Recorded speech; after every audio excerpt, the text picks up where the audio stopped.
you beat me. Why do You you say beat me that? on this. This is I low key because I just bought a house like a year ago. Yeah. And you just inspired me to build something like this at the crib. Nice. Fuck yeah. Like for real, you Yeah. really inspired me because like my setup it's about this size. Yeah. It's a little different though. This is a vibe. And at first, I like it. At first, it was gonna be it was gonna be bigger, bro. I don't know if that did that mess it up. No, you're sorry. Yeah, you're good.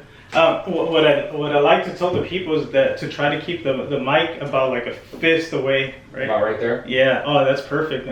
Like I told one of my boys that came and did a podcast with me. I'm like, man, you even sound sexy with it. It sounds different with the headphones. Oh yeah, and she's gonna be like, what the fuck? I Have you ever heard how it sounds? Yeah, check it out. Just that way you can have that experience. gotta- Sorry. You gotta have that experience. Oh my god. It sounds cool, huh? Sounds deep, huh? Here, let me see if I can get you some headphones. That way you can kind of see if you can hear it. I've never done this before, but never had a person here I like that. actually seeing. I like that. That way you can kind of hear everything Experience that's going on. it. Yeah. Let's do it. Why not? Thank you. I appreciate it. The best thing is like you just have fun with these. Yeah, You know? definitely. 100%. You just have fun. So you said you just got a place? I just bought my own pad Nice. about a year ago. Nice. So, yeah, bro, I'm like inspired because I've been thinking about like because I remodeled the whole inside. I made a little, I like broke the house and I made a little studio Yeah. that I still haven't rented out. But I have a yard that I haven't done anything with. Oh, okay. Like I've not touched the yard at all, and I'm trying to decide what I want to do. And I think I just found it. This would be sick. So I've never tried somebody else listening in the podcast. Are you able to hear Are you able to hear them? Yeah. Oh shit, that's cool. Damn. What episode number is this? What's that? What episode number? This is gonna be 14th, I believe. Dang. Yeah. You got cranking. Nice. Yeah, and I just started, bro. Like literally. Is it? Are they all guests or do you have solo ones as well? So, by the way, if you see me get up, bro, this camera right here, this one's solid. It'll go like throughout the whole podcast, but this one in particular, it's gonna shut off at one point. Yeah, and then I need to get up. I do the same thing, bro. I do the same. My camera shut off at 20. I have to stop. Yeah. I tell my guests, don't move, don't say nothing, and then we'll pick up. So I do it a little bit differently, bro. I tell them, you know what? If you're talking, continue talking. Okay. I'll take care of just turning it on. Okay. And you continue doing your thing like nothing happened. Okay. So Cool. Yeah, because you chop it up, you can't even see that. yeah, exactly. Have you ever seen that? Is it too loud for you? Sorry. No, you're good. You're good. Yeah, I feel Yeah. good. Yeah. Yeah, bro. So the first podcast that I did, literally, it was like outside on my freaking table, bro. Like, I literally put this 2 cameras on the table, and it was just like facing the backyard, right? And I think one of the first ones was with a ghost. Not with a ghost. It was somebody that can see ghosts, bro. Like literally, they can see the ghost, and she actually sees like scenarios that she can see the scenarios before they actually happen, bro. So she has like visions? Yeah. I guess you can call it a gift or a curse, right? But at the same time, it's kind of like, man, it was like we had kind of an experience afterwards, kind of like, man, like, because she told us, if you guys feel a certain way, just let us know. That way I can like stop and help you guys out or whatever. But then I asked her, like, is there ghosts here? And she's, oh yeah, hay muchos, there's a lot. Because what happens is that as soon as a ghost sees that she can see them, they all just want to rush her, right? They want to rush her because they want to connect with their family members. Like, hey, tell them this, tell them that. But she's like, she's been having these visions for years, bro. So she kind of like, she learned how to disregard it, bro, because if not, it would like ruin her day-to-day life. So yeah, that was one of the first things one of the first episodes, and I kind of want to re-edit it or see if I can have her on again, because before I wasn't like cranking them out like I am now, and it was literally like on the backyard table. So Yeah. so I kind of want to redo it with her being here, but at the same time, I'm fucking scared, bro. Yeah. That's funny, bro. Yeah. Sheesh.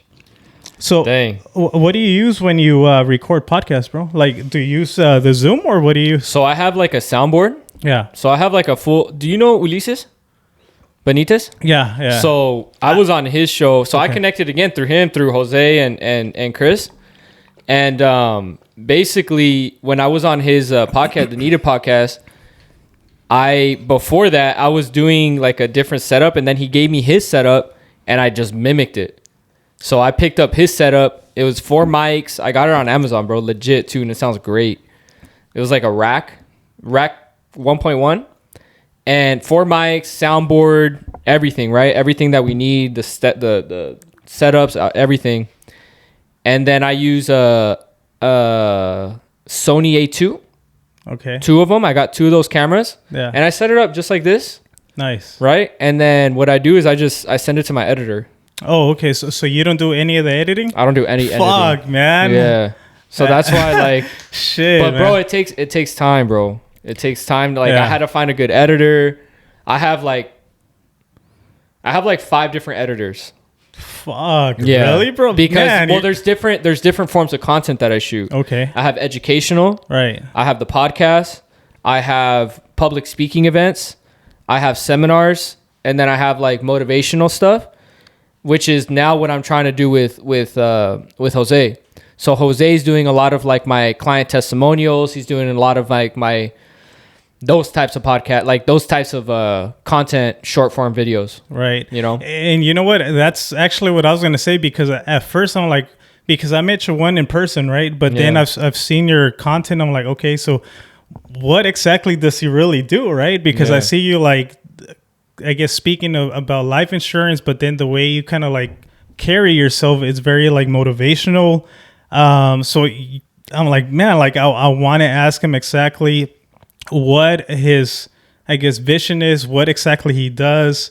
And like I was saying before that, man, I wanted to compliment you and Thank your you, public man. speaking. And then I'm like, fuck, man, how the hell am I going to compete with him coming over, man? Nah, bro. So something we always say, bro, is collaboration over competition. Right. You know, so it's never about competing. It's more so about how can we collaborate? How can we learn from each other? Right. Because there's a lot of things that you've done, bro, that I would love to learn, right? Right. So it's like, what I say is, I'm always in a mindset of like, when I meet somebody, it's like, okay, we're going to learn something from each other. What could we learn? Right. So going back to like the content, what I do and stuff like that, I think for me, are we live yet, by the way? Yeah, we're live, bro. Oh, we're live. We're Yeah, going. we're on, bro. So we're going. Yeah, and this is something that I learned and I continue implementing, that I don't like to say, hey, we're gonna fucking record, We're because just rolling. everybody gets quiet, it ruins the mood. Yeah, You know what I mean? yeah. So I just like, hey, let's fucking roll it. You know what I mean? Bro. So for me, it's like more, I want to enter a space where I'm coming from a place of education. So Okay. financial services, yeah, that's technically, if you had to put a title on it, Yeah. I'm a retirement planner. I'm a financial strategist, financial advisor, right? With a focus on personal growth. Okay. Because at the end of the day, I was just speaking to my team not too long ago, right? We could talk finances, but at the end of the day, you have to have life goals. And those life goals, those core values have to align with your business, your relationship, your friendships, everything that you do in life. It all starts with core values. Starts at the top, right? So what are the core values that an individual has? That's what it comes down to. What do I do as a profession? I do life insurance and retirement planning. And I'm very passionate inside of that business. I'm very passionate about helping la gente latina, you know, the Latin community, because I believe that the Latin community is extremely underserved when it comes to learning about how money works. You know what I mean? Yeah. With that, I mean, obviously, you know, speaking engagements come up all the time, podcast opportunities, and honestly, it's collaboration over competition all the time. Right. So when did everything start for you? Like, why life insurance? Why public speaking? Why motivational? Like, where does that actually come from, bro? Because there has to be something that has to, like, okay, back when I was a little kid, I saw this, or when I was younger, maybe I saw this person that got me into, like, how did it all start? Well, for me, I think it and that's a really good question, bro. I have immigrant parents. Okay. My mom's side of the family, they're from Cuba. My dad from Mexico City. So I'm half Cuban, half Mexican. First generation born here in the States. Yeah, so when it comes to business. Same here, yeah. bro. So when it comes to business, I mean, let's take it back, right? And I'll breeze through this real quick. My dad, before he passed away in 2009, he was a very well-known business owner. He owned multiple different restaurants and businesses when he came here from Mexico at 23 years old. And I think the problem that a lot of us Latinos face is that it's not necessarily hard work, but it's knowing what to do with the money, how to invest it, how to protect it, how to build something, how to build a legacy when they come here and they start building that. Because Latinos do that all the time. Now, switching over to public speaking and marketing and all this other stuff, right, taking it back to my roots, right? My mom's side of the family, my grandpa in Cuba, he did typewriting, right? So back in the day, they didn't have social media. They didn't have reels and stuff like that, right? So they had typewriting. Back then, they had newspapers. Yeah, it's crazy. So he had the typewriter. And then when they came here from Cuba, well, they left to Spain. They lived in Spain for a year. Then they came here to the States. Marketing was in my blood. So now, as life is an evolutionary process, right? So as I was born, as I was created, in my blood, in my like being, I feel like I'm like genetically wired to be a marketer, but also learning business. Why finances and why life insurance?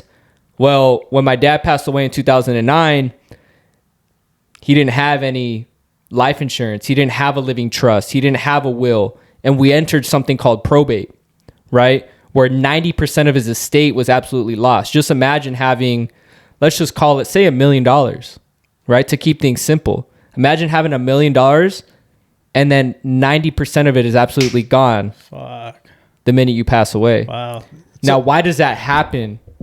Well, because he didn't have the education.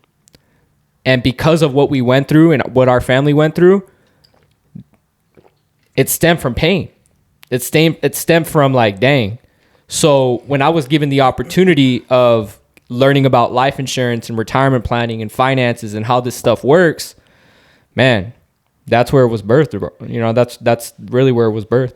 So let me ask you this, like, if you don't mind me asking, so when that happened, when your dad passed, like, what was the actual outcome of it? Like, okay, so you said he probably had over like about $1 million or of his, I guess, belongings or his possessions. So what actually happened that kind of like your guys' struggles? I think the biggest thing, I mean, there's obviously a lot, right? There's a lot that comes from that. And that's a super loaded question. I think the biggest loss that we took was that the family fell apart. And unfortunately, it happens. It's so common, right? You look at Elvis Presley. You look at Michael Jackson, right? You look at the guy Black Panther, right? I forget what his name is. The actor from Black Panther that recently passed away. Because families aren't properly set up, when people pass away, you not only go through the emotional loss, but now suddenly everyone wants a piece of the pie. And if there's not something properly written and put in place of the wishes of the decedent or the wishes of the person that passed away, there's a lot of legality that now gets involved with that. Yeah. Right. And that's why it's so important to have something like a living trust. You know, for somebody that works so hard just their entire lives, it's so important to have those things in place, not only from a emotional standpoint and like where you want, who you want what to go to, but also if that's not protected, the first person that's coming after you is Uncle Sam. It's the IRS. Gotcha. You know, estate taxes, inheritance tax. One of the things I tell people all the time when I'm speaking to people is that we're currently in the biggest wealth transfer in U.S. history, right? Right. $70 trillion is being passed down from the baby boomer generation down to our generation. What does that mean? In layman's terms, our parents that own real estate, that have 401ks, that have money, as our generation, we're going to inherit something. We're in the biggest wealth transfer. So how do we properly inherit that? Because nobody lives forever. You get what I'm saying? So how are people going to now take that on? Right? How are they properly going to be able to continue to carry forward a legacy? That's what I do. That's what I specialize in. And now my niche is educando a la gente latina, because la gente latina necesitan saber cómo se trabaja el dinero.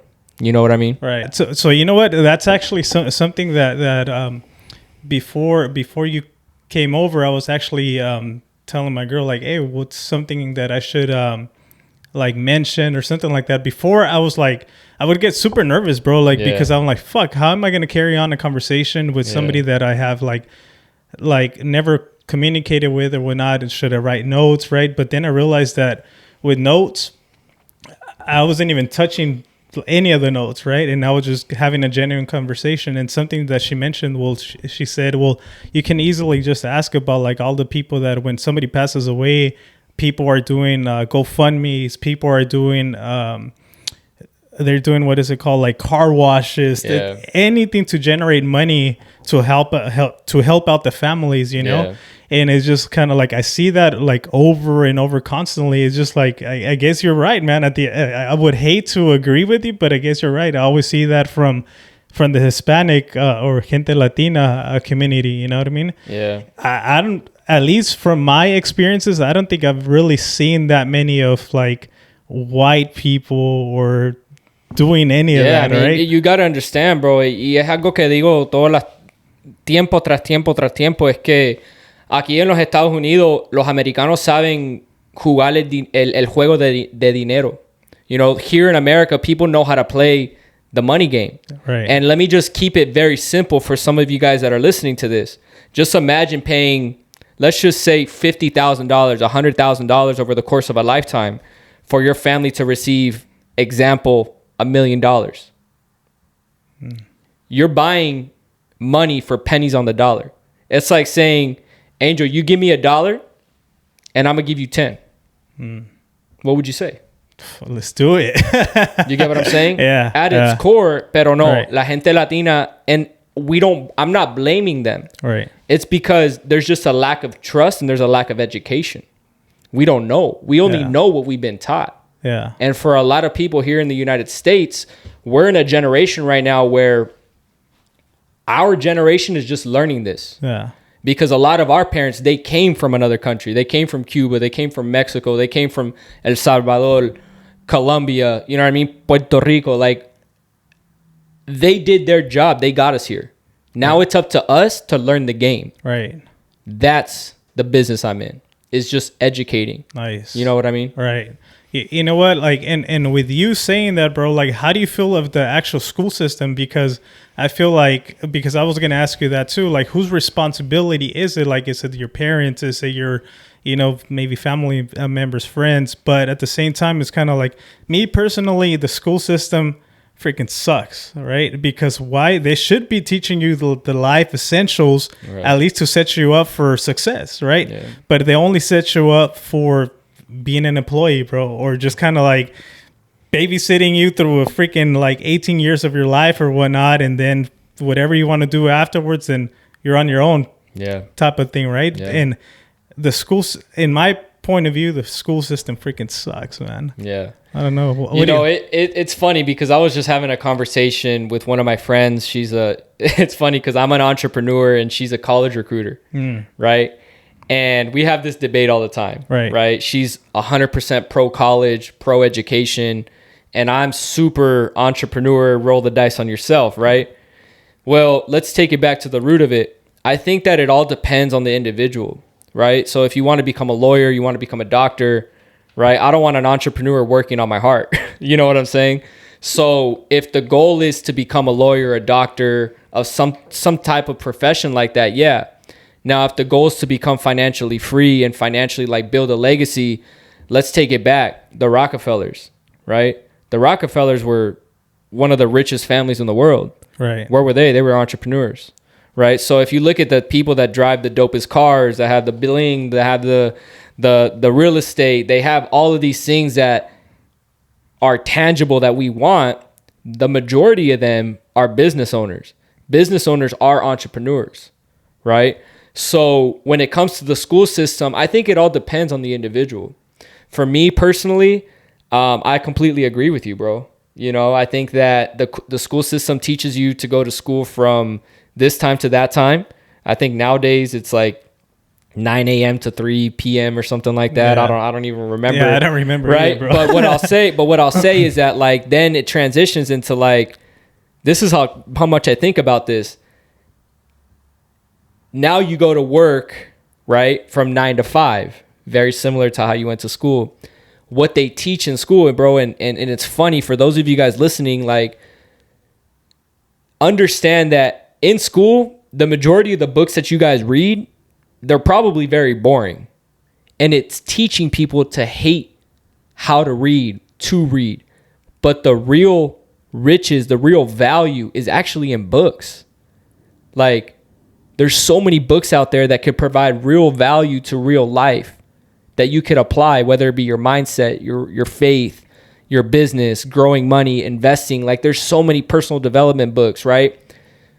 Even as simple as how to breathe.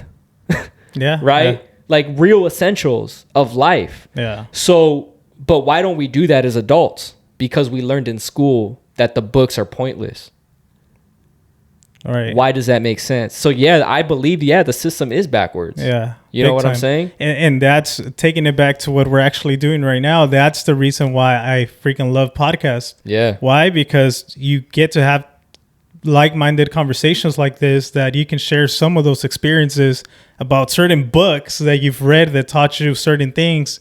And at times, by even listening to a podcast, you're going to pick out something that can even change your life, bro. Yeah. Trust me, I've gotten motivated by listening to just a simple podcast. I'm like, wow, just something that somebody says, it can inspire me to change my whole, I guess, life perspective. I want to drop something, and I love the way you said that, because one of my closest mentors has taught me that in order to change what you're currently getting, you have to be willing to change what you're currently doing. Right. If we want change, we have to change. Yep. Right? I see you've been on your fitness grind, bro. You're getting up, doing your thing. Like, you're looking good, bro. Yeah. Shout out to you. Yeah. Well, Thank you, that bro. stemmed from something. Yeah. You want to change your appearance. You want to change how you feel. You want to change the way that you show up in the world. Well, that change is not just going to happen. You have to take action. Yep. You have to go do it. You got to get up at 5 o'clock in the morning and get on that fucking... Can I cuss on here, brother? Yeah. You got to get on that fucking treadmill. Yep. You get what I'm saying? You have to take the action. Right? You have to have that motivation. And I think that these podcasts are a great tool for people that are looking for that need that, right? We don't necessarily get that in the educational system currently. But in a way, I think that as life evolves, as things evolve, I mean, just look at YouTube in general. Right? I always tell people, like, they ask me, oh, where did you learn this? And half the time I say, I learned it on YouTube University. You know what I mean? So it's like, the tools are out there now. Right. It's just, you just have to do what? You just have to take the action. Yeah. And that's the thing too. At times, like, I'll literally tell the people, like, hey, I use this microphone, I use this camera, I do this, like, this is how you edit. Like, I'll literally put all the game out there. Why? Because I know maybe 90% of the people, they're not going to apply it to their lives. So I don't care to put out all the things that I've learned in my life and put it out there, because it's only going to be a specific amount of people, very small percentage, bro, that are actually going to apply it to their lives and take on with it. But for those people that actually apply whatever lesson or whatever, they deserve it. Why? Because they're putting in the work, right? Yeah. So actually, I was having this conversation with Jose and I've shown him like screenshots and things like that from back in the days, like on Facebook, of like motivational things that I used to talk about. Like look, bro, I'm the same fucking guy that I'm like am right now. I don't want you to think that I'm faking the funk because I just met him, right? Yeah. I don't look. I've been this guy, and then he shared with me this I guess this entrepreneur. He said, like, look, this guy, 2000. X, right? 2011, 2006, whatever. He was saying, look, he was being like motivational. He was working out, doing his thing. But now look at him now. He's still working out, doing the exact same thing. He's the same guy. But something that like got me and actually motivated me a lot just by that, he told me, look, you already got it, bro. It's your environment that needs to catch up to you, right? So when he said that, and when he showed me the clip of this guy, he's been doing the exact same thing over and over for the past, I guess, X amount of years. But it was until a specific amount of crowd or specific type of people that found him through social media, that's when he popped off. Yeah. And that's how I feel right now, being surrounded with like-minded people like Jose is just kind of like, now I finally feel like I'm being recognized, right? And it's been like, because a lot of the times people just like watch my stories. They'll like, certain people reach out like, oh, keep grinding, bro, keep working. But then now finally seeing like the same type of people like that I'm surrounded with is just like, I feel the drive again. And I told Jose again, I've said it plenty of times, when he came and did the podcast, I was still grinding, bro. I was still doing my YouTube videos. I was posting, I was doing artwork. But the thing is that it was just, I wasn't getting the recognition. Even though I had like certain celebrities reach out, things like that, but it was just kind of like, in small amount of times. And then once that little hype went down, it was kind of like, what now? You know, like, fuck, nobody's doing what I'm doing. So it's just kind of like, I'm just doing it because I believe in myself. But once I got in touch with him, that's when like, you know what? I got ignited again to fucking continue grinding and putting in work. But now, as you said right now, a few minutes ago, is like, I'm getting up at 4 a.m, working out, doing my cardio, editing, doing podcast. One, because I see people like maybe like yourself, maybe like Jose, people that are actually entrepreneurs. So I'm like, you know what? If these guys are doing this, I got to fucking outwork them in a good way, right? Why? Because if they're already working hard and being at their place, I have to work harder to catch up to them and to be at the same level, right? Yeah.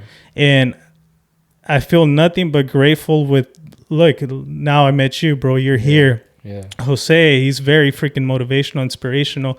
And then the people that are in his inner circle, the people that I've met, even aside from Jose too, is just kind of like, man, I'm so thankful and grateful for everything that's come into my life. And I feel like through this genuine conversations, it's what's gonna propel me, bro. It will, bro. And honestly, like I could see, we just met not too long ago, but I could see through IG, through your consistency, through your heart, through the way you carry yourself, your beautiful wife, you know, your family, like this is, you're on pace to accomplish beautiful things, bro. And Thank you, congratulations to you, to all your success. And what I'll say with all of that, bro, is that a couple of things, right? I tell my team all the time, like, you want to accomplish anything, attack these 3 C's, right? The first thing that you need is you need to commit.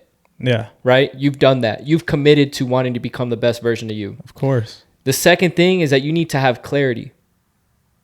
If you're not clear on what it is that you want to accomplish, it's going to be very hard for you to accomplish anything in life. Yep. Whether that be a relationship, a business, growing a podcast, whatever it is. And then the third C that I tell people, you need consistency. Yep. It's not always going to be easy. Yep. But you got to show up. Yeah. There's times I'm sure in the morning where you don't. The other day you were like, man, I didn't want to get my cardio in this morning, but you did it anyways. Yeah. Right. Yeah. That is the journey. Kobe said it best: is it's not about the destination, it's about the journey. Yep. It's about showing up day in and day out. Right. Even when you don't want. What workouts are the best workouts? Yeah. When you the ones that you didn't want to go to. Exactly, bro. Right. And what I'll say with that is that when you stay consistent. Think about a bamboo, right? Bamboo is a plant. Oh, that's my favorite quote right there. Think about bamboo. Bamboo, I think it's within the first 60 days or 6 months or something like that. I think it's 60 days, right? Right. It only grows a few inches.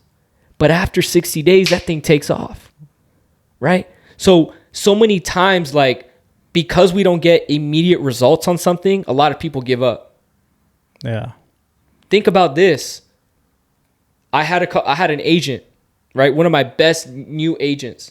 She failed her life insurance test 4 times. She wanted to give up. Statistically, the people that, not to say you want to fail on purpose, But statistically, the people that continue to fail and they finally pass, they actually end up being the most successful ones. So I take it back to, as long as you don't give up, you will be successful. Right. Well, what does not giving up mean? Stay consistent. Right. Yeah. And it's like, I want to take it back a little bit more to what you just said right now about the bamboo, right? Yeah. Because maybe a lot of times people will just go like, okay, what does that metaphor mean, right? And for me, I actually have it posted on my IG because it meant a lot to me, right? Because a lot of the times, like you said, you're not going to see the fruits of your labor, right? But you have to consistently, day in, day out, water it, nurture it, give it light, Sunlight, give it nutrition, right? And the thing is that, like you said, you're not going to see the fruits of your labor, but you have to trust the process, right? Because within, like, I'm not sure the exact amount of days, right? But let's say it's 60 days, like you said, that eventually it'll bloom. What's happening is that it's creating its roots, right? Now, comparing it to a personal level, yeah, maybe you're not going to see all the results, but within that journey, you're actually getting to meet people, like-minded people like yourself. You're creating, you're networking with people. You're creating new skills, right? Maybe now you learn to edit videos. Maybe you are now perfecting your communication skills. Whatever the case is, whatever your journey is, but within that time period, you're just creating so much freaking. I guess You're building the framework. Yeah, you're building your foundation that eventually, that when everything is said and done, you're just gonna pop off. And I like to consider myself like that, bro. I've been working for years, bro. Like all the editing, all that stuff that I've learned, I've been doing this for years, bro. And I feel like finally now it's popping off. Yeah. And the podcast, I just started it and I'm loving it. And at the same time, it's kind of like, man, people. Oh, I was actually gonna say that when I did the last podcast, I had like pretty well-known grupos reached out and liked it. I'm like, what the hell, bro? That's awesome. It was dope, and they actually like, hey, if you have room to like have a grupo like in your podcast, like they have more followers than me, bro. Like, but yet again, they saw the value of it, and at the same time, they saw the credibility of the person that I had on, so they want to be on too. Yeah, you know what I mean. So I'm fucking stoked, bro. Bro, that's awesome. I'm stoked. Awesome. Yeah, the power of podcasting. We were just talking about it off set, right? Yeah. It's like there's so much power in it. Yeah. You do know the name of the podcast, right? Hoy Nomas. Hoy Nomas. Hoy Nomas. At this point, I like to play the intro, bro. Hoy Nomas. Órale. Are you ready? Welcome to Hoy Nomas Podcast with Angel Houseman. How do you like that, bro? Hey, bro, you're gonna have to put me onto that. I like that. Hoy Nomas. Yeah, bro. All right. I feel like I don't know, bro. Like I was mentioning, I don't even know how long we have here. It's 31 minutes, bro. We're going for a while. Yeah, at 31 minutes, bro. But I feel like that's a technique I used. Like, hey, just start recording, and then eventually, whenever you want to, even if you don't even want to introduce the channel, go for it. But I always like to throw it in there just for fun, bro. You have to. That's dope. I love the intro. Yeah, I appreciate it, bro. Yeah. So now taking it back to what you're like, why are you doing podcasting? Why did you even decide to come over here, bro? By the way, I really, really appreciate you taking the time, bro. I know it was a long drive, so I value everybody that comes here, but especially when you're taking a drive like that, bro. Honestly, thank you. Yeah. And honestly, it's not. I've heard so many times like it's not about me. Yeah. Like once we learn to get ourselves out the way, and we realize that it's never about us, it's about others. That's why I do this. I don't do what I do professionally because it's one of the highest paying industries in the world. I do it because I get to impact. I get to educate. Nipsey said it best. The highest quality that somebody could provide is the ability to inspire. It's the highest quality. So am I sitting here trying to be an inspiration to the world? No. I'm just trying to provide value, education. If it's one little thing, one little nugget, one little reel that comes out of this podcast that now could either save the life of somebody, change the trajectory of their life, one person is saved, that's all that matters. Yeah. You get what I'm saying? I know that God placed me on this earth with a gift, and that gift is to just speak my mind, to provide value, and really just be a microphone right? Let him work through me and let this message touch somebody that may be needing to hear the message at a specific time in their life. Right. So not only for people that speak English, but now even me transitioning into providing value para la gente latina. Yo creo que la gente latina necesitan oír más cosas así como un podcast para que se inspiren un poquito más, para que se motiven un poquito más. You know what I'm saying? So if we could throw a little bit of our swag, a little bit of the way that we are, and just provide the value, that's why I'm doing it. That's why I come down here, bro, because it's not about me. It's about just, you have a platform, I have a platform, let's throw it out there because somebody out there needs to hear a message that you're saying. Right. Maybe a message that I'm saying. That's why I do it. Right. And I feel like you kind of touched on something that I really, really strongly believe. And I feel like we're just receptors from a higher being, right? And I feel like if you're receiving certain messages in your heart, bro, you have to follow those messages and just follow with it because there's a strong purpose and meaning behind those messages that you receive. Yeah. Because like you were saying, we're just receptors. We're just putting it out there for whatever we're feeling, you know? Yeah. Yeah, I mean, at the end of the day, that's really what it is. That's really what it is. It's just provide the value out there. And, you know, I always believe that you're ultimately a reflection of what you are inside. Mm-hmm. You know, the cameras are great and, you know, the reels and the followers and the engagements are all great. But I think it was Gary Vee that says, money doesn't make you great. Money actually just amplifies who you are, right? And I think cameras are the same thing. Yeah. Cameras are great. The fame is great, but ultimately it's just going to reflect and project more of who you are. Right. Right. And what you really believe. Right. You know what I mean? The more eyeballs you have on you, it is a responsibility. Es una responsabilidad tener todos los ojos. You know what I'm saying? So it is like, I take it very personally. I take it very seriously because now it keeps us accountable. Yeah. For example, like we work out because now we got to like, our mindset needs to be sharp. Our body needs to look good, right? Right. I'm getting haircuts every week. Like it's also fun. Yeah. You know what I mean? And you get to connect with dope people. Right. Have dope conversation, very intimate relationships. Yeah, definitely. You know, bro. And I think that the power of podcasting, the power of networking, like you said it best, you know, you get to connect with like-minded people. Yeah. And we live in a world right now where everything's on the phone. And I'm the same way, bro. I'm always on my phone. But now it's dope to be able to like, hey, take a drive down here, you know? Yeah. And listen to a podcast on the way down. Take a little bit of time, just relax and like have a dope conversation. Right. Like why aren't we doing that now? Yeah, I feel like that's what was missing, bro. That's why podcasts are so popular now because I always share this and I've probably said it in the past, right? But I'm the type of guy that's why I have a bonfire right outside, like a place for bonfires, because I enjoy those moments of just having the fire on, freaking just talking, just sharing stories from back in the days, maybe certain like teachings that somebody said, or just reminiscing about life, right? Even freaking conspiracy theories, bro. I believe it. Right now you were mentioning something about like the Rockefellers. I'm like, I don't know about them, bro. Yeah. Hey, it's just maybe this is something that we can touch on now or later, right? Yeah. But even the elites out there, just like, oh man, I'm not too fond of them, bro. Just because of the humanity, what they're doing with humanity and all that stuff. And talk to me about that. So are you big into like, I even hate the word conspiracy, bro, but have you heard some of the like conspiracies and things like that? No? Honestly, I haven't. I'm not really big on that, but I love conversation.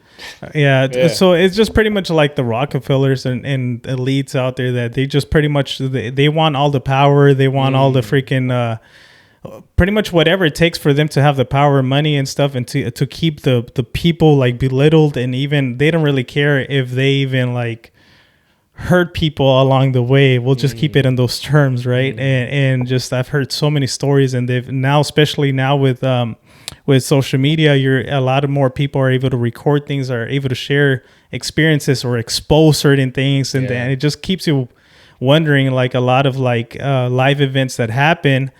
It's just like if you start like really dialing in why certain things are happening, you're like, oh, this is questionable, you know? Yeah. Speaking about what ifs, right? Right. The biggest one that happened recently, right? Maybe COVID.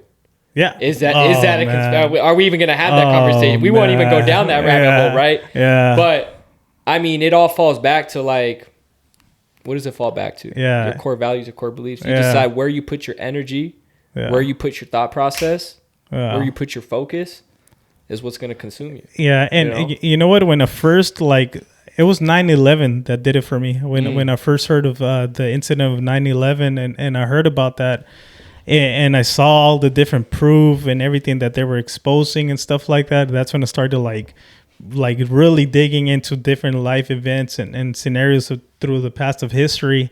And even now, like you were saying of the COVID, right? It's just like none of it made fucking sense. But what really got to me was that the power they have over the control of people's minds, right? Oh, yeah. It's just like, as soon as I saw that people were like literally putting a fucking mask on their face to go inside of a store, like I was like, man, these people have power. Yeah. I mean, again, take it back to like, we won't get into the conspiracy stuff, right? Yeah. But take it into media. Yeah. Right. Take it into who's really running things. Right. Right. There's so many ways that you could go about that conversation. Yeah. But I like to go back to the mindset. Yeah. What you put your focus on ultimately governs you. I was just listening to a podcast on the way down here with Daddy Yankee. Okay. Right. And he was saying something along the lines of like, when people really get to you, they're living in your head rent free. Yep. I don't let people live in my head rent free. Yeah. Right. You can control the thoughts that go in. You can't control the thoughts that go into your head, but what you can control is how long those thoughts stay there. I agree. Right. So the minute I say a thought goes into my head, let's put it how it is, right? We're both guys, right? I know you're married, respect to the lady, right? But like a cute chick might walk by. As guys, things are going to go through our head. I'll close my eyes, bro. Close your head, right? You close your eyes. The thought may go through your head, but it's ultimately up to you if that thought's going to stay in your head. Right. Right? Us as people, we have to say, okay, a negative thought went into my head. Okay, I acknowledge that negative thought or that doubt is going to be there. But no, it's not going to live in here. Yeah. Same thing with anything that potentially could happen, right? Is that COVID, oh my gosh, it's taking over the world. Okay, I acknowledge it's there. It may or may not be real, but what can I control right now? Yeah.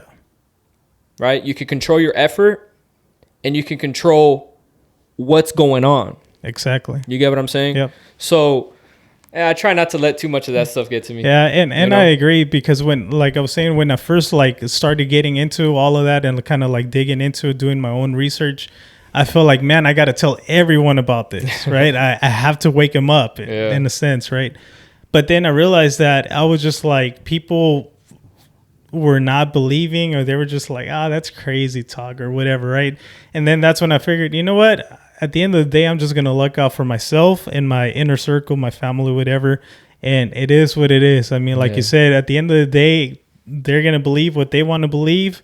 I have to protect my own, and I'm just going to continue my mission, you know? Yeah. And I think that's probably been the best way, as you were stating right now, that it's at the end of the day, I know that if I have peace of mind, I'll be good. And as long as I'm protecting my own, then that's all that matters, because you can't really change the world, right? Or you can't change everybody's perspectives in life, because everybody has their own experiences that they've shared, right? And maybe I don't know. I don't even want to get into that. That's a whole rabbit hole. But I get where you're going with it. I mean, control what you could control. Exactly. Yeah. You know, you can't change the world, but what you could do is you could control your environment. Yeah. You could control the people that you associate yourself with. Yeah. You could control what you put inside of your body. Yep. Right. You could control the things that you listen to. And to a certain extent, bro, because just recently with that same thing, what were they forcing people to do? Right.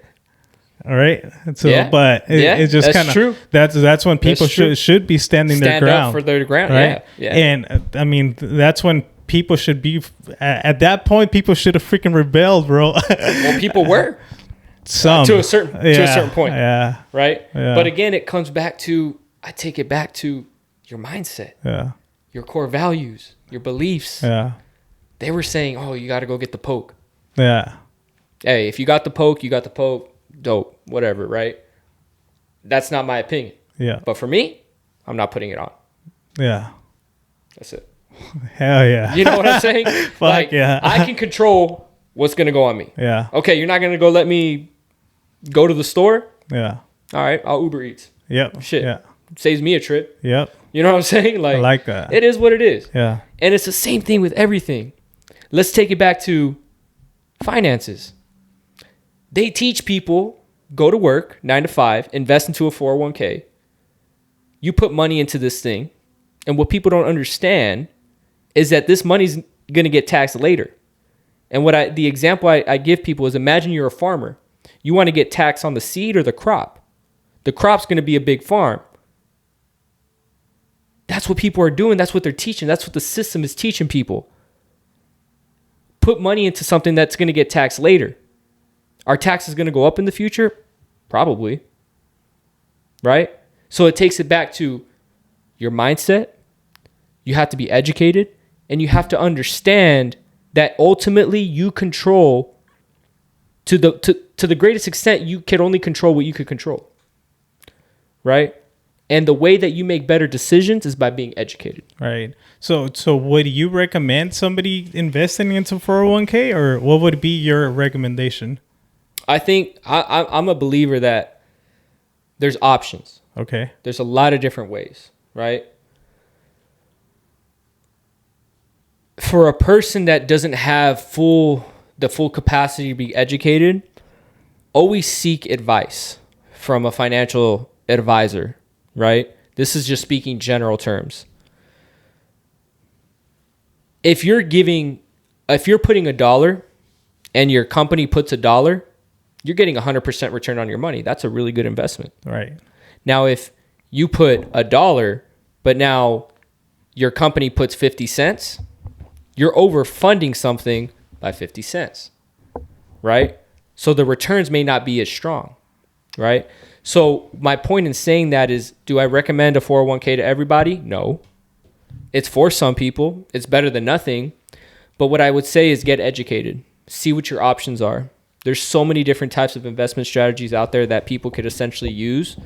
Real estate, different types of IRAs, life insurance. Believe it or not, there's a way to actually grow your money exempt from taxes, right? Stock accounts. I mean, the possibilities are endless. Invest into a business. You get what I'm saying? Right. Like, there's so many different things that you could do to save. Right. So, like for myself, I don't have a life insurance, bro.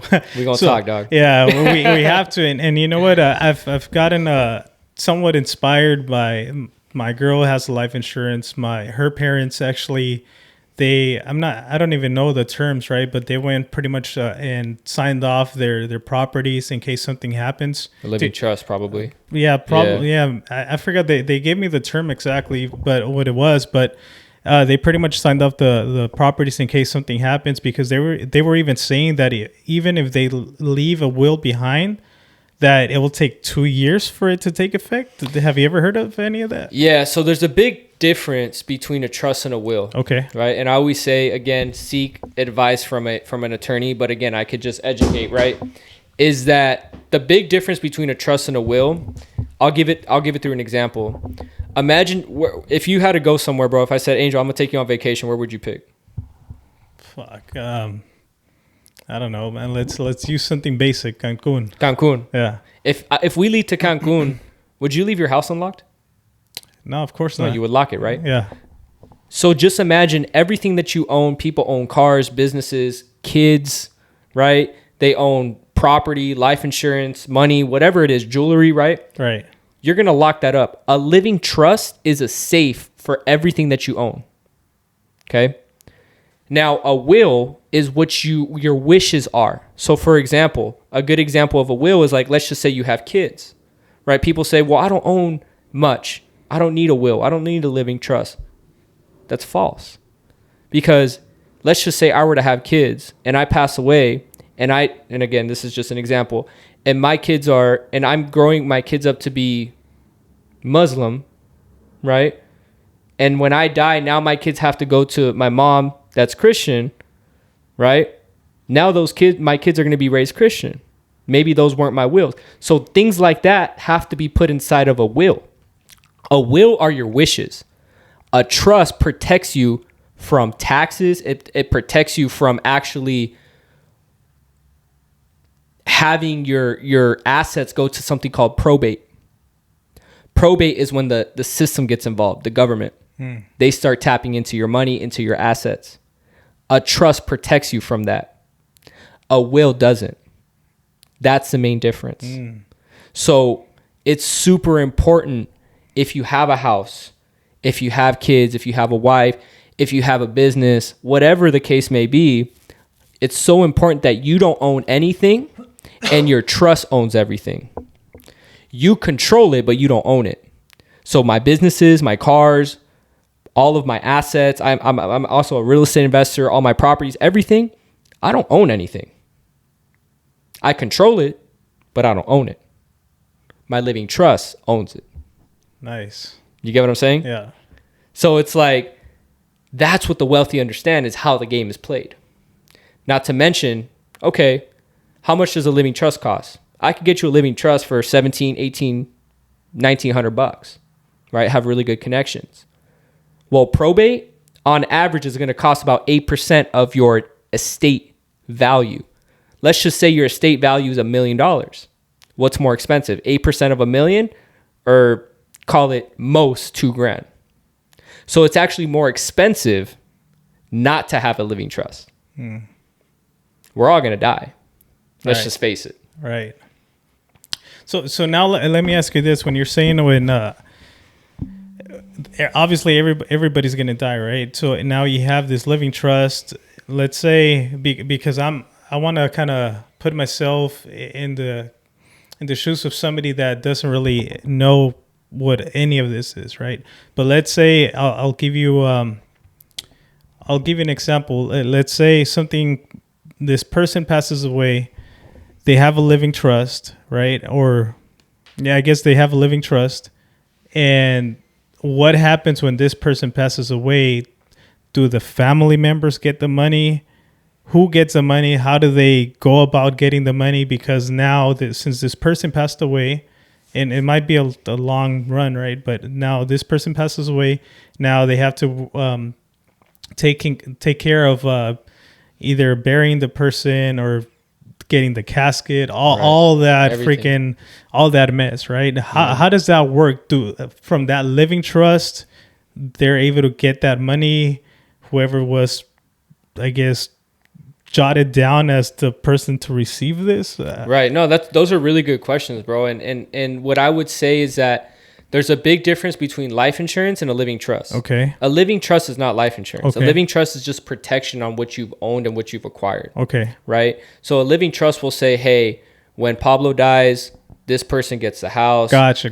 You know, if you have kids and you have life insurance, which little nugget, if you have life insurance, it should actually be owned by the living trust. So that when the person passes away, the life insurance money goes to the trust. And then if I have kids, I'm not going to give an 18-year-old $2 million. Right. He's going to blow it. Yeah. You know what I'm saying? Yeah. So you could put rules inside of your living trust. Hey, when you graduate college, or hey, when you turn 30, you know, you could receive this much. And then when you turn 40, you could receive that much. You know what I mean? So you put the rules on the living trust of who gets what. Okay. And what your wishes are. Okay. So, right? So would you say like your living trust is pretty much like protection of your possessions, right? Of your possessions. Okay. Cool. Exactly. Got it. The life insurance. Okay. Now that's a whole different rabbit hole. Right? Because Gotcha. there's different types of life insurance. You have term and you have permanent. Just keep it simple. One of them's like renting a home. One of them's like owning a home. Right? I believe in both. I believe that there's different strategies. Right? For example, when would I use a term policy? You're a homeowner. Right? Let's say I have a $500,000 balance on my loan. Okay? And let's just say I'm married. If I were to pass away and I'm the primary bread maker, I would not want to leave my wife or my family with a loan.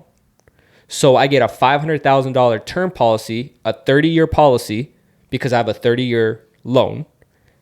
And then the purpose of that life insurance policy is if something happens to me, not just pass away, but believe it or not, you could actually still use it while you're living. If you have a heart attack, stroke, cancer, something happens to you where you don't pass and you're still continuing to live, that policy will now come into effect and it'll pay off your house potentially. Really? Yeah. Okay. So there's a lot of different ways, which we'll talk a little bit more about. Yeah. And then on the permanent side, it's like owning a house. Okay. Right? You could grow your money just like real estate. You know how you could grow your money inside of real estate? It's the same thing. There's tax advantages. You have something called living benefits. And then you also have a death benefit, right? So there's a lot of different strategies that you could actually leverage. And what the wealthy understand is how to invest into a permanent life insurance to grow their money exempt from taxes, right? That's the upper hand that life insurance has on any other asset class out there, is that you have the ability to grow your money without having to pay taxes on it. Okay. So now like taking it back, right? Because and this is because like a question I have, and because I've seen it plenty of times with friends and I guess their family members passing away, right? So let's say they have, and maybe you can tell me what type of life insurance would have done this for that scenario, right? So let's say this family member passes away and they had a life insurance. Who claims that? Really good question. So when you get your life insurance, you pick something called the beneficiary. Okay. A beneficiary is the person that got the insurance gets to pick, okay, who receives this? Now, there's two options. You could either pick people. It goes to my kids, my wife, my cousin, my mom, my dad, whoever. Or the smart thing to do is that this money doesn't go to anybody. It goes to my trust, right? When it goes to the trust, now you can put rules. Hey, they only get this money if they accomplish this, right? That's how you build generational wealth. So let me give you an example. Going back to the Rockefellers, your favorite people, right? I don't know about their stuff, right? But what I do know is that every time a baby was born inside of the family of the Rockefellers, they would take out a life insurance policy on these people. Okay? Eventually, everyone's going to pass away, right? Yeah. So whenever the person was born, the money would compound. They'd pass away. Boom. Right? That money wouldn't go to somebody in the family. It would go to the family trust. This family trust, a.k.a. now the bank. So get this. They do this generation after generation after generation. This money's compounding, right? The amounts get bigger. Well, now when you want to go buy a house, who do you go to? You go to the trust, right? You go to the bank traditionally, right? Oh, okay. I thought you were talking. Or you go to an investor. Okay, gotcha. Right? Yeah. But now they determine the interest rates. Yeah. Yep. So now what the Rockefellers do is that they don't go to the bank. They go to the family trust, their tios or tias, and they say, hey, tia, I want to go start a business. I want to go buy an investment property, XYZ. Okay, fine. We'll lend the money from the family trust. Gotcha. Now they become their own banking system. Nice. $1 million babies are now born. Okay. And that's how you build generational wealth. Because life insurance, you're not paying income tax. It's one of the few asset classes that you don't pay taxes on distributions. Oh, really? You sell a piece of real estate, unless it's a 1031 exchange, and this is me getting technical, right? Yeah. Yeah, you're going to have to pay taxes if you sell a piece of real estate most times, unless you go buy another piece of real estate, 1031 exchange or whatever. But life insurance? Gotcha. So now it obviously, because the majority of people don't really have the trust like you were stating, right? Which obviously you recommend, but let's say if we stick to the basic, let's say they just had a life insurance, they have the person they chose that, hey, this is going to be what's the Beneficiary. Beneficiary? Did I say it right? Yeah, you got it. Okay, so let's say this person, okay, they're still alive, they're claiming it.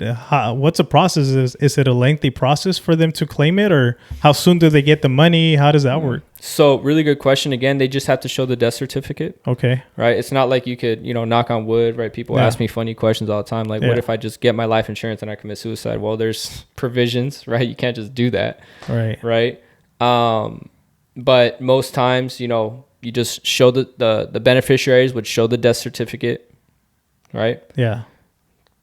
Can't just like commit suicide, then they won't. The insurance companies have sometimes a 1 year or 2 year provision, 3 year, 5 year provision, depending on the policy. Is that like negotiable, or like let's say what's negotiable? Like let's say, okay, if you get this specific type of life insurance, you have a year that you have to be with in order for it to take place or take No, I mean, the only biggest one is like suicide suicide prevention or Gotcha. something like that. Then the company does not have to pay out the policy. Gotcha. Other than that, like I've known of scenarios. I've unfortunately had clients where they get the insurance policy 1 month, 2 months in, and then something happens. They have to Wow. activate their living benefit. They don't pass away, but they have to activate their living benefits. They have cancer, Oh, wow. and the insurance policy will pay something called the living benefit. You got to think about it like this. Like that's why I say I'm a financial strategist, because the easy conversation, y para la gente latina que están escuchando, like a lot of people think that it's life insurance for when you just pass away. It's not. What happens if you go down with a heart attack, stroke, cancer, terminal illness, chronic illness, something happens to you where you can no longer work? Your income's going to be affected, right? Right.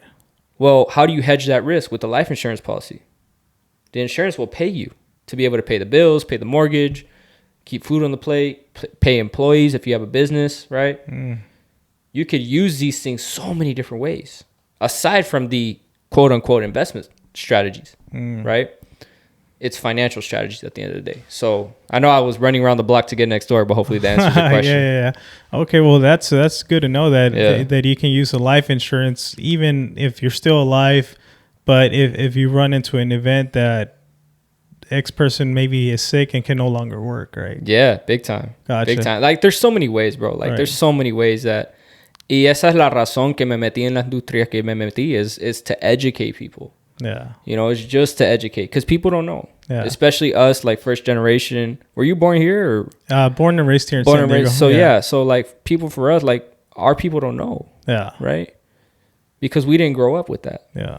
right? But it's up to us to change that narrative, to break those generational curses. Okay. You know, So let's say this person, okay, now we know if the life insurance works for if somebody like gets sick or whatnot, and they can actually apply it for that as well. But okay, so this person actually now passes away, right? And they have life insurance.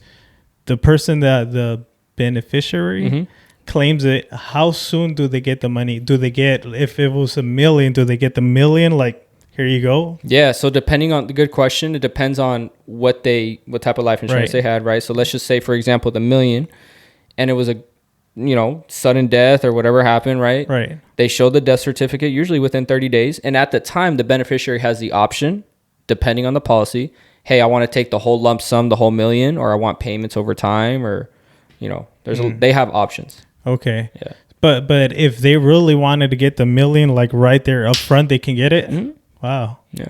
Okay. Income tax free. Yeah. Nice. I didn't know that because I feel like, and maybe that's going back to maybe being uneducated of certain things, right? But at times you think of certain things like life insurance almost like a scam almost, right? Yeah. And because I'm like, oh man, because you always hear stories of maybe somebody passes away and then they try to claim it and like for whatever reason they can't get the money out and things like that. Have you ever heard of any of those type of scenarios and why they can't get the money out or something like that? Bro, that's such a good question. And honestly, I say that there's no such thing as a bad insurance policy. Well, there is such thing as a bad insurance policy because it comes back to the design. But a lot of it has to do with that a lot of agents in the industry are not educated. Because, and this is hopefully, I never like to talk bad about other companies, which I'm not going to, but there's a lot of companies out there that just really aren't educated when it comes to this themselves. What I'll say is we were talking about the system earlier. Think about this. The FDIC, right? Supposedly where our money's insured in the bank, right? Let's just use Chase, for example, right? If you ever go to the bank teller, they have a little thing. It says the FDIC. That's the insurance on your money. If you read the fine print, it said that your accounts are insured up to $250,000. Think about the system, what we were talking about earlier. Where do they say to save your money? In the bank. Okay. For every dollar that you put into the banking system, they could legally lend out about 9. I give you $1, you can lend out 9. Okay. There's one thing. For every dollar you put inside of an insurance policy or an insurance company, they legally have to have 5 in reserves. Where's your money safer? Well, obviously not the bank. Okay. Not to mention, every time you put money inside of your savings account at whatever bank you have, they have to have something called BOLI. BOLI stands for bank-owned life insurance. It's an asset class. So they're taking money from your savings, whether you like it or not, and they're already buying life insurance. Major banks have billions and billions and billions of dollars inside of life insurance. They're buying life insurance because they understand the power of compounded interest, the power of investing in this stuff. That's interesting. Why are they not talking about that? Yeah, because like I said, Because they don't want you to know, bro. Yeah, that's why. Kind of going back to what I was saying earlier, it's just they don't want the best for the people, for the You for ever the go to masses. you ever go to the bank and they got the little suckers right there, the little lollipops? Yeah. They're making fun of us. Why do you say that? Because think about it, what I just explained. They're little dummies, right? The little lollipops. Right. Because let's just say you go to the bank teller, you say, "Hey, I want to deposit $1,000." The person comes right behind you and they say, "Okay, we're going to put it in your savings account." Okay. And now you try to go get a bank. You go to the bank to try and get a loan to buy a house. Your savings account getting 0.01% of interest. They're paying you that, right? Right. But when they go give you a loan, what are they charging you? 5, 6, 7%? Oh yeah. They're making money on your money that you literally just put into the savings account. They're making fun of us. Yeah. And they're insulting us by putting a little sucker right there next to the bank teller. Yeah. I Yeah. had one of my mentors tell me that, and I started busting up when he told me that. Yeah. I'm like, bro, they're literally making fun of us and laughing in our face. Yeah. And that goes back to the whole freaking school system, man. It's just like, I don't know, man. I feel like society or the system itself has set up people for failure. To a certain extent. Unfortunately, Yeah. unless you're educating yourself, and that's why it's just kind of like I question a lot of things, the things that have been set up for society. Why? Because all the skill sets you learn later on in life are not taught at school. Why Nomas? Yeah. Yeah, it's true, man. So I really appreciate all the knowledge you're sharing right now. And okay, so now let's say, for instance, I'm gonna use myself as an example, right? Because I don't have life insurance, right? Which I actually, to a certain point, I was actually thinking of it just recently to actually getting it. So we can talk after it, right? But so a reason why, so I had a friend that worked at Greenwood. It's pretty much like a graveyard, right? She reached out. She's like, hey, you know what? Actually, somebody stopped paying for their, like, I guess, terreno, right? Because they stopped paying it, and it's like 2 spots over from your grandma's. So I jumped on it right away because I'm like, well, eventually, whenever I pass, I want to be close to my grandma, right? It's beautiful. Yeah. So I got that, but then at the same time, it's like, that's just for the terreno itself, right? For that spot. But then you still have the whole freaking casket. You still have all of that.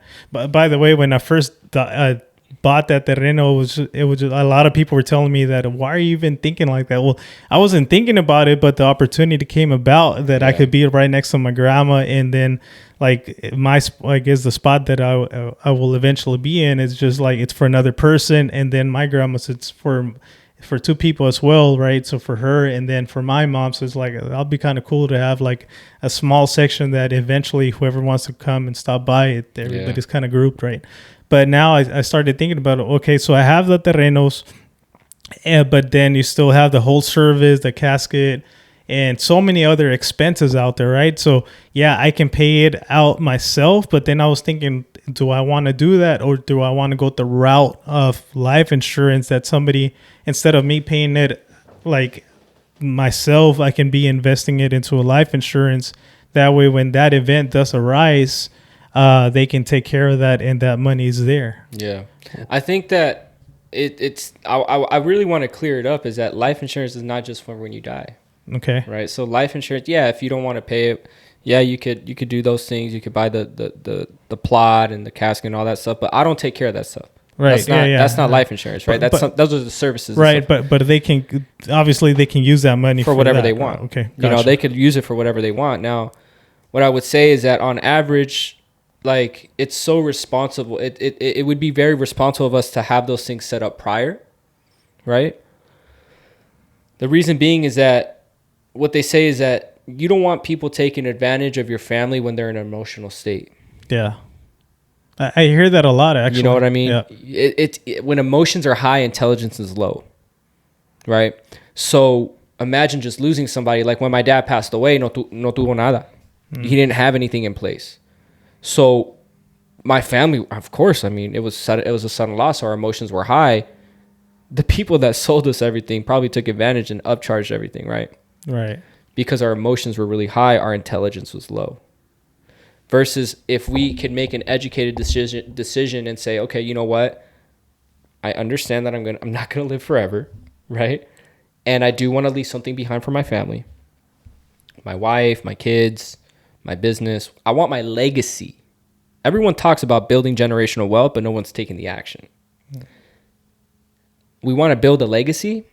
A legacy continues when we're not here no more. Think about Kobe. Why do we talk about Kobe? Because he left a legacy. He left the Mamba mentality. His legacy continues. Legends never die. So for us, how could we build a legacy? How could we build generational wealth that goes beyond us?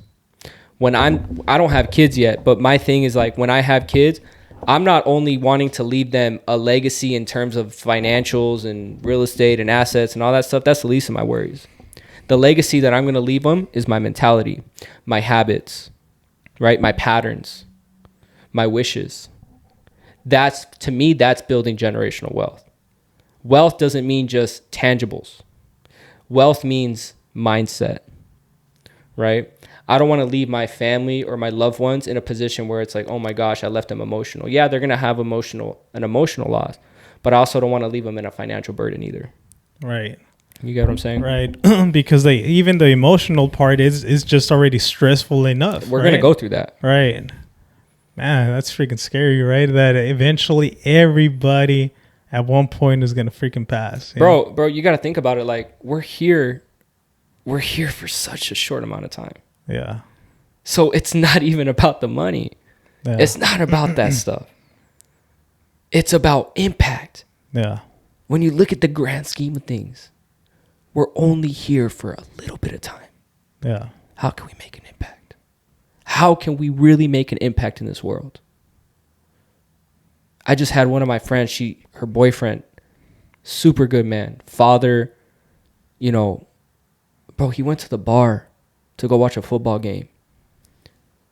And it hurts me to even say this, but like he was breaking up a fight and he got mistaken for somebody else. Wow. And his life is gone. Wow. We're only here for a short amount of time. That's insane. How can we make an impact? You asked me earlier, why do I do this? I don't know, knock on wood, bro, but I may not make it back home tonight. I'm here to leave a legacy. I want to leave a legacy. I want my name to live. I want my family name to live. Right? One of my goals, God willing, right, is to sell out SoFi. To impact 70,000 people in one night. How could they grow spiritually, mentally, physically, and financially? Right? I'm just living the purpose. Right? So how can we make that impact to other people? Right? I say back, Nipsey said it best, the greatest quality that somebody could have is the ability to inspire. That's what it's about. That's legacy. That's generational wealth. The money factor is just one little thing. Pero nosotros como Latino, us like Latinos, we think, oh, it's a scam. Oh, it's this. Oh, it's that. They're trying to take me for this. I'd rather put my money under the mattress, right? My dad would do that. Why can't we break past that? I'm on a mission to educate our people on how, not just tell them to do it, but tell them why and tell them how. And it's a very niche audience because we have to be us as Latinos, we're very emotional. Right. Right? So we have to be compassionate. And a lot of things comes into that, like the personal development's a massive part of that because I need to learn how to vibe with certain personalities, certain people, right? and to coach them through that.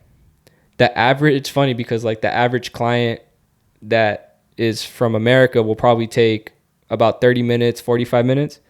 My Latino clients, I could literally be with them for like 2 or 3 hours.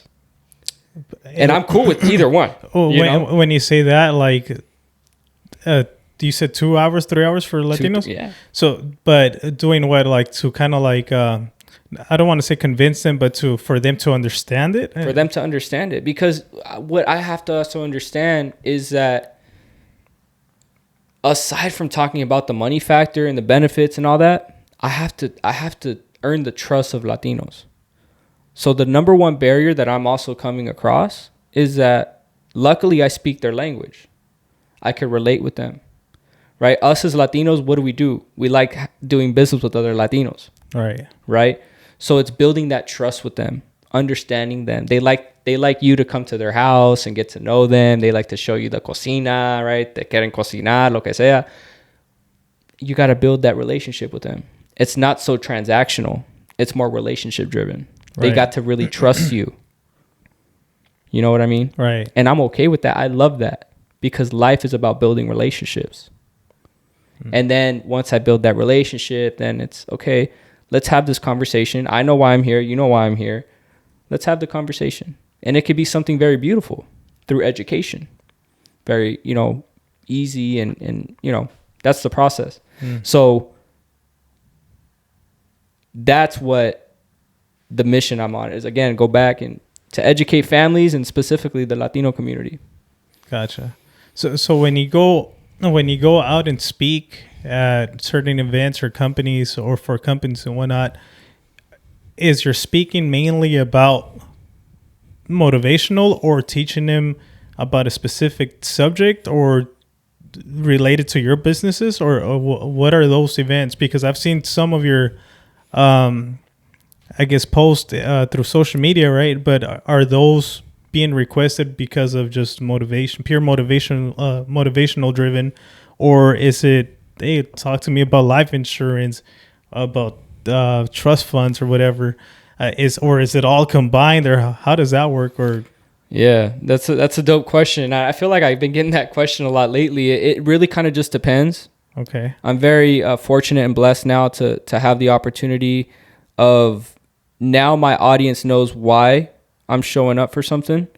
So for example, like I just spoke at a couple real estate offices last week. They DM'd me and they were like, hey, we want to have you come out and speak on this specific topic. But one of the things that I focus on is that any investment, anything that you invest into, before investment, again, I go back to what's the core. It's a mindset. So mindset training is very important. So when I speak to my people at an office, on stage or whatever, the first thing I'm speaking about is mindset because I have to get them in the right mindset. I can't just go straight for it. Right. If I see a chick at the bar or if I see someone, it's like, I'm not just going to, I kind of have to build the relationship. You don't just go straight to it. You know what I'm saying? Yeah.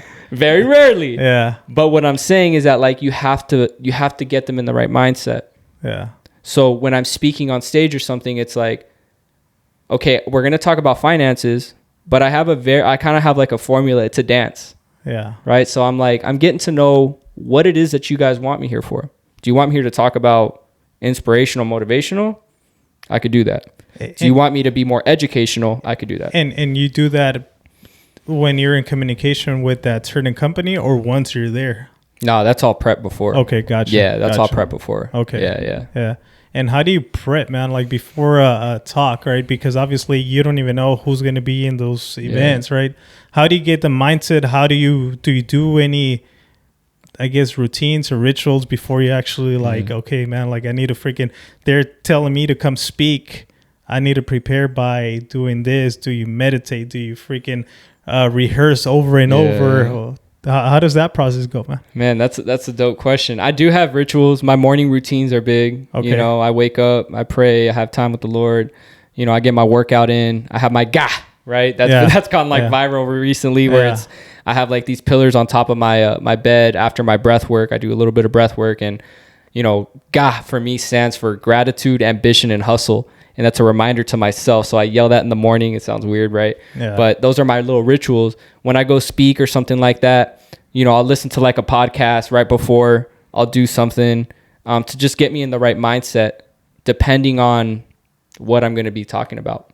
And I guess where I was trying to go with it also, it's like, have you always been good at public speaking, or how did you get to that point of actually being able to speak in front of people? Because at least to my understanding, public speaking is one of like people's worst fears, right? Yeah. And like I was saying before, that's the reason why I'm doing this, because I just want to like put myself in uncomfortable situations to better just become the best version of myself, right? Yeah. But how do you tackle it? Were you just a natural? Do you how do you tackle it? I don't know, bro. That's kind of like a hard question. I mean, I would say that practice, I don't want to say practice makes perfect, but I think with repetition, you get better. Right. And in the beginning, I was not always very natural. I remember the first speaking engagement that I had, I did terrible. Yeah. And we all have it's like athletes, right? Not every athlete. LeBron isn't going to have the best game every single day out there, right? Exactly. But like a couple of days ago, I had a podcast with the fastest growing, the senior pastor of the fastest growing church in Bulgaria. He's on a U.S. tour, and I had the opportunity to interview him. And, it wasn't one of my best podcasts, straight up. Oh, really? I was completely thrown off. Really? Right? Why is that, bro? It just was it was a bad game. Really? Right? It was just a bad game. It wasn't terrible, right? But right. It didn't hold up to my standards. Gotcha. You get what I'm saying? Yeah. You feel like you weren't delivering? I didn't deliver the way I wanted to deliver. Gotcha. Right? But what I'll say is that with repetition, just like anything, it's like the gym, right? The first time you go to the gym, you're not going to feel the best. Yeah. Right? So I think with repetition, if you truly want to and you're truly passionate about something, then you get better at it. And the ways you could get better is, I tell my people all the time, like, practice in front of the mirror. Start a podcast. That's actually one of the reasons why I started my podcast. Nice, man. Is because I wanted to get better at, believe it or not, asking questions. Yeah. Nice. As a podcaster, what do you have to do? Ask questions, just kind of like at times guide the conversation, right? And you know what, man, this is a learning experience for myself as well, right? But I'm learning certain, like, I guess, techniques and different things to do to not only help me, but also help the guest, right? Like you would have never guessed, bro, the person that was here before, right? Which is Daniel Luna. Shout out to Daniel for coming over. But him being an artist, bro, going to Pepe's office, being in a freaking TV show, Tengo Talento. He was even being nervous being here with me. Wow. Like, what bro, like, what the hell? You're an artist, bro. You like shine. But he's telling me he suffers from anxiety, bro, that even when he sings and all that, he performs, he does his thing. But as soon as it stops, he's like freaking sweating, like panicking and having an anxiety attack. Even when he was doing the podcast here with me, we had such a great time. But then afterwards, he was just like, fuck. Like, afterwards, fuck, me estoy poniendo nervioso. I'm like, the fuck? So I tell him now, like, now imagine me, bro, how I felt, which, honestly, when he came over, I feel like I'm getting better and better as we go, right? But then I'm like, well, now imagine I had to make sure this camera is freaking recording, this camera is recording, the audio is recording, how to guide the conversation. So there's a lot of pressure. Eventually I started getting rid of different like things that would worry me. Right now I know how to place the camera. Now I know if this camera dies, then hey, continue talking. I'll take care of this. Like nothing happens. Yeah. Pretty much you start learning. Find your flow. Yeah, exactly. Yeah. And you start building the skill sets. So now like all my worries are kind of like gone, and I can just like genuinely focus on the actual conversation itself. Like I said before, I would take notes before, but then I realized that I wouldn't even touch him.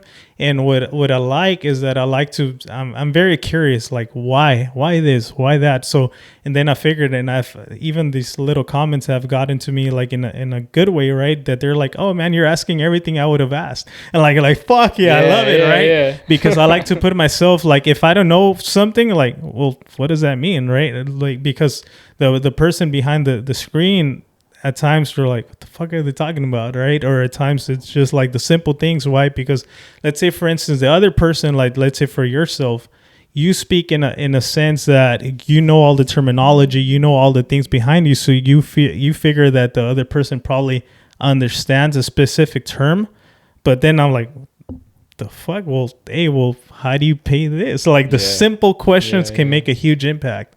And I figured that if I have a question, actually I apply this at work and everywhere else in life.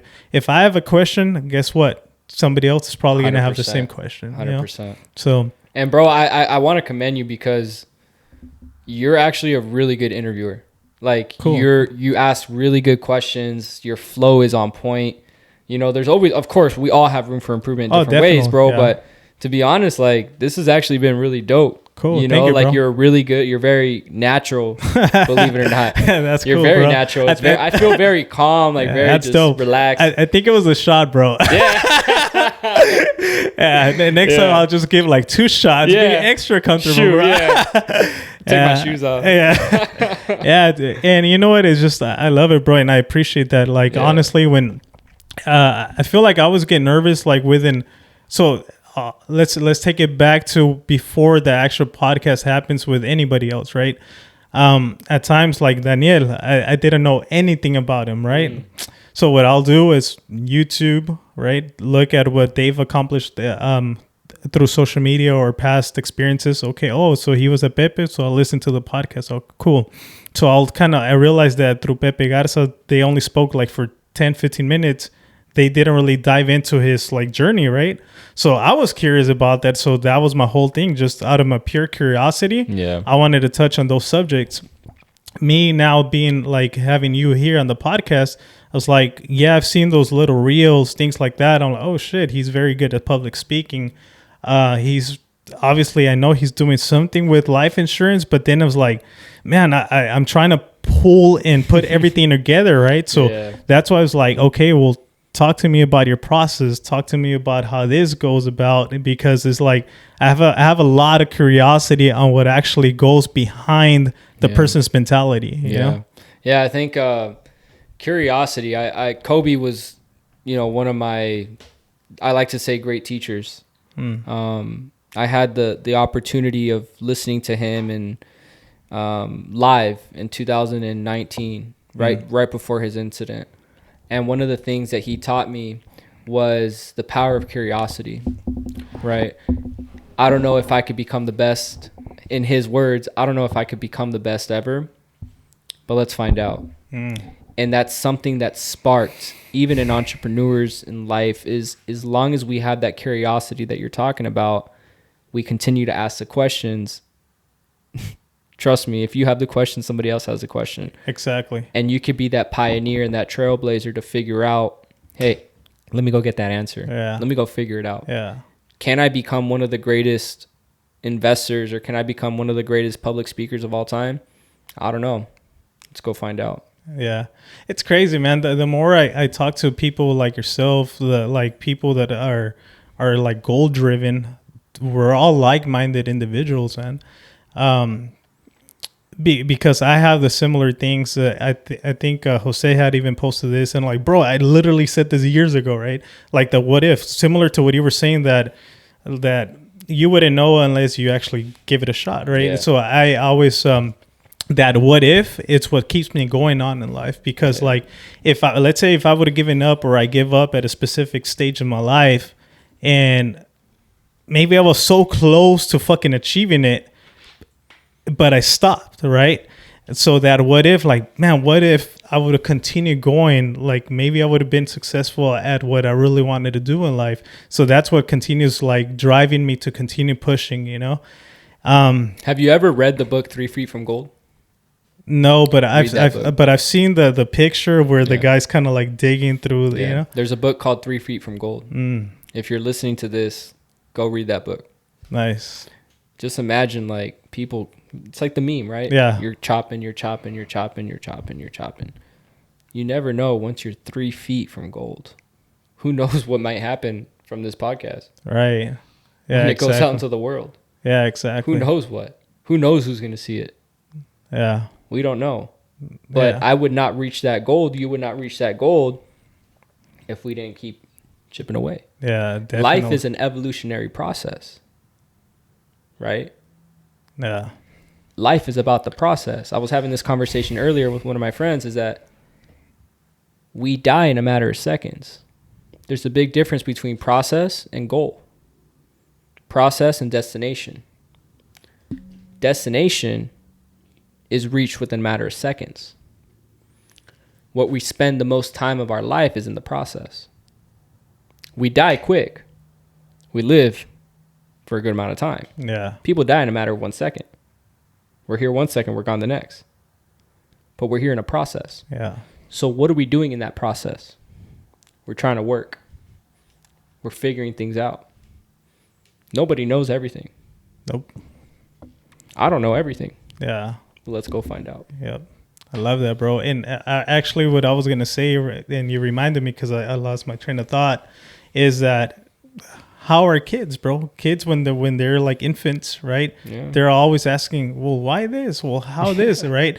But now as adults, and I've realized that a lot through school and work and things like that, adults in general, they're so scared of being pretty much embarrassed, right?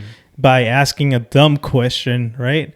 But I like to put myself in the, I guess, up front and just be like, hey man, what about this? So, you know what I mean? Like a basic question, and at times like it's so basic, but I know that other people have the same question, but they don't want to look dumb.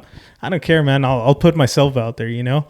And then I later on, they'll tell me like, oh man, thank you for asking this. Or I knew that they had the same question, but like, hey, speak up. Yeah. Speak up. But people are so scared to do so, man. Why is that? I think I feel like they just don't want to be embarrassed, or they just don't want to look dumb. I feel like maybe that's a little too blunt, or maybe that's a little too basic, but I feel like that's the, I guess, reason behind it. They just don't want to look dumb, man. They're thinking about them. You think so? You think it's just because like maybe like they're looking at it like at a personal level? Is that what it is? They're thinking about them. I don't want to look dumb. Yeah. It's not about us. Yeah. It's not. Yeah. I got it. I've messed up thousands of times. Okay, so what? Yeah. Take it back to Kobe, right? Right. First time in the playoffs. Shot 3 air balls in a freaking playoff game, championship game. Damn. Shaq comes up to him after the game. He says, hey, he's 18 years old. I just blew one of the biggest games in the NBA Finals. You know what Kobe says back to Shaq? What'd he say? Get the fuck out of here, man. I'm 18 years old. I have the rest of my career in front of me. Who cares? Yeah, I just shot 3 air balls on national television on the biggest game. So what? Yeah. It's not about me. Yeah. It's not. Yeah. It's not about us. Ask those questions. Yeah, exactly. You know what I'm saying? And it's kind of similar to the thing they say, or at least I've said it before, right? But someone that hasn't made a mistake, it's because that person is not trying anything new, right? If you're trying something new in life, you're gonna make mistakes. But similar to what we're doing right now, you start perfecting them throughout your journey, right? And you were saying right now that life is so short and you're gonna die in an instant. And at the same time, when you're reaching a specific goal, once you reach that goal, you're like, okay, now I'm here. But it was the journey that meant the most, right? So it's a journey. Yeah, I definitely agree. It's the journey, and right now I'm enjoying that journey. It's beautiful. But I do hope I make it. Bro, you'll make it, bro. And you're honestly, like, shout out to you, man. Shout out to your podcast, your beautiful family, like what you're doing, man. Because I've been on various podcasts, bro. I've had the opportunity to meet a lot of amazing people, bro. And you have a gift, man. Damn, you have a gift, bro, for real. Like, you're very genuine. Like, since the day I met you, very outgoing, just very welcoming. Thank you, bro. Here to provide, bro. And honestly, I see you doing big things, bro. Thank Shout you, out bro. to what you're doing. Yeah, and it's similar to you, bro. I want to leave a legacy behind, and I want to make like my family proud. Like I fucking did it for us. You know what I mean? Like, and fuck. I love that.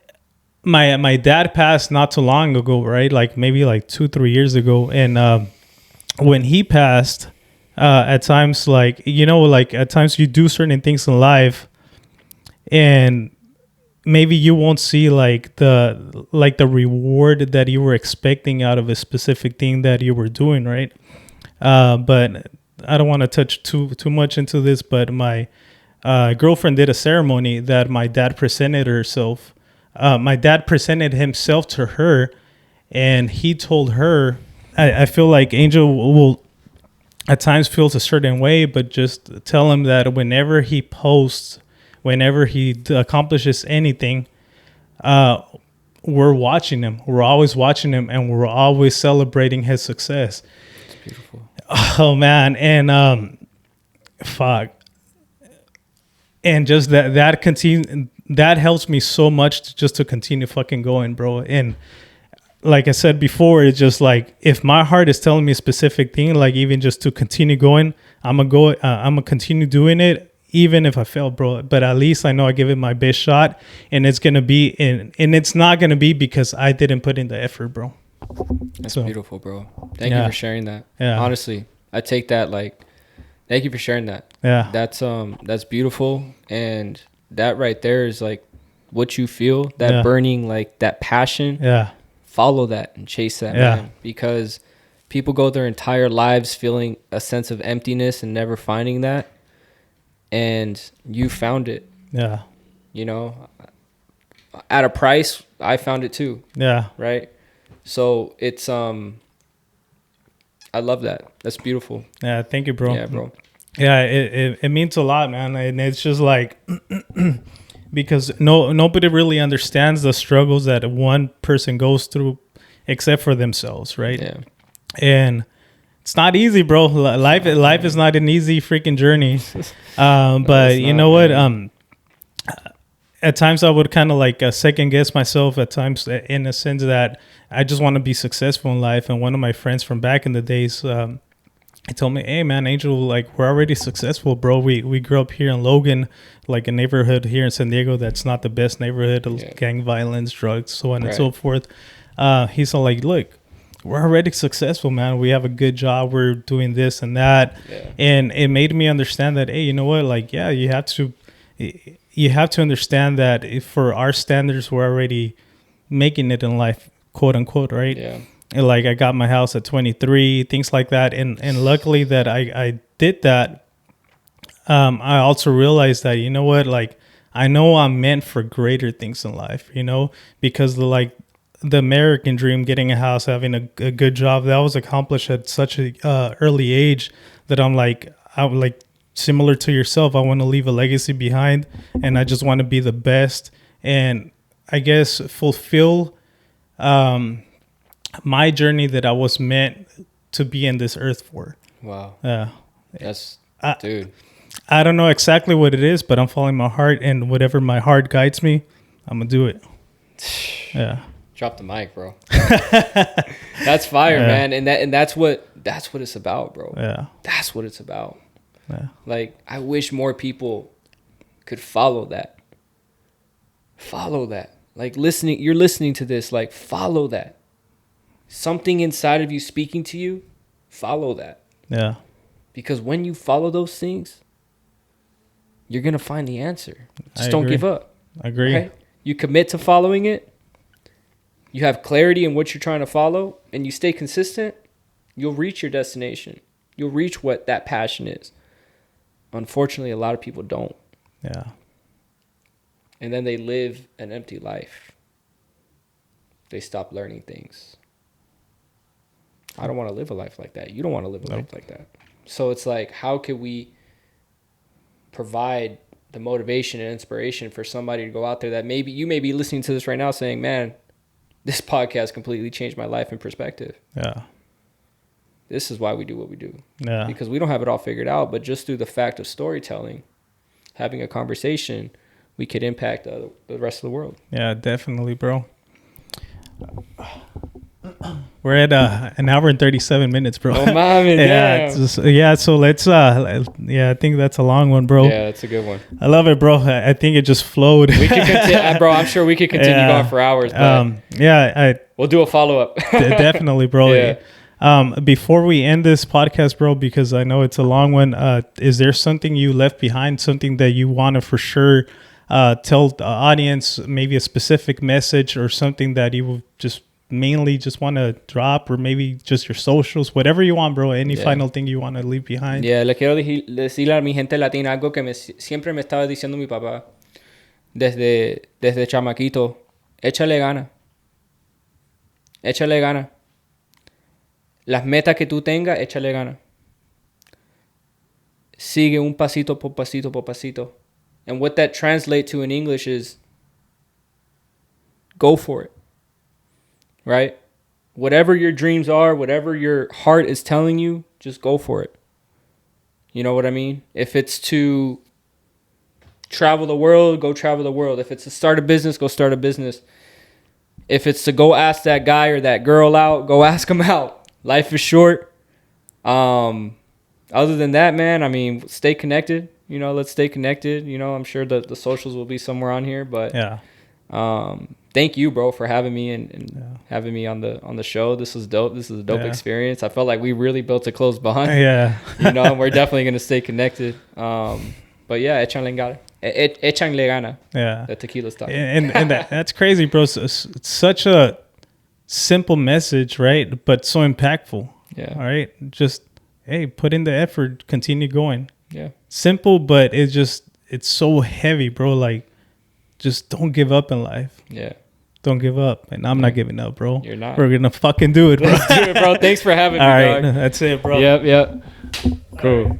All right. So once again, if you guys made it this far, I appreciate you guys' time. Don't forget to like, comment, subscribe to the channel. It'll really, really help me out a lot. If you received a special message from this podcast, make sure you follow up with Pablo or myself. Once again, this is Angel Houseman. As I always like to say, it's a bigger risk, not taking a risk. Till next time. That was good, bro. Sheesh. Oh, man. That was one of the longer podcasts. Shit, man. That was fun. We could have been going for hours. Yeah, I just realized it was an hour and 30 something gosh. minutes. It's Holy. an hour and 40 minutes now. What'd you It's think? so good. Yeah. I've never had like somebody being like kind of yeah. So I really wonder how that is. Like, how was it? Like, yeah. It was amazing. Really? I was just so engaged. He's like, "Oh, here, take some videos or whatever." Yeah. I think I barely did because I was just so like. Oh, Into it. yeah. But it was so good. Oh, it was thank so you. Good. I think a lot of people can learn a lot from it, like Yeah. the specifics from the questions you were asking. To Yeah. Amazing questions, overall. bro. Nice. General. Amazing questions, bro. Yeah. Thank you, bro. Yeah. Hoy no más.